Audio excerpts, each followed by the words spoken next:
ফুটপাতে শিল্পীর আনাগোনা, মাটির মূর্তি, বিভিন্ন ধরনের মূর্তি এখানে আছে। দেবদেবী থেকে আরম্ভ করে অনেক রকমের ঘর সাজানোর জিনিসও এখানে রয়েছে। একদম ফুটপাতে শিল্পী বসে আছে। হনুমানজি, শিবজি, গণেশজি, বিভিন্ন ধরনের মূর্তি এখানে আছেন।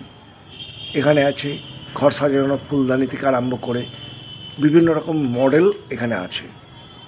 বুদ্ধ মূর্তি আছেন সব রকমের জিনিস নিয়েই শিল্পী বসে আছে, নিজের আঁকছে, নিজে তৈরি করছে।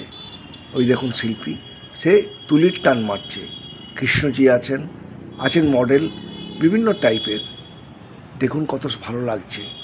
দাঁড়িয়ে পড়লাম, দেখছি ভিডিওটা। ওখানে জলের বোতলও আছে, তৈরি করে গেছে। ঘর সাজানোর বিভিন্ন সরঞ্জাম এখানে আছে।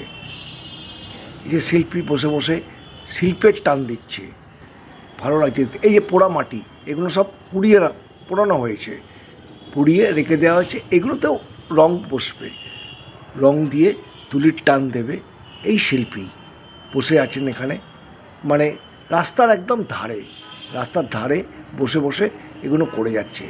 আমি দাঁড়িয়ে পড়েছিলাম, দেখছিলাম, অনেকক্ষণ ধরে দেখছিলাম। দেখে তারপরে ভিডিওটা, এই দেখুন এখানেও রয়েছে, এখানেও কিছু মাল রয়েছে। বিভিন্ন ঠাকুর দেবতা, হনুমান থেকে আরও সব রকমের ঠাকুর এখানে রয়েছে। বিভিন্ন পড়ে রেখে দিয়েছে মূর্তিগুলো।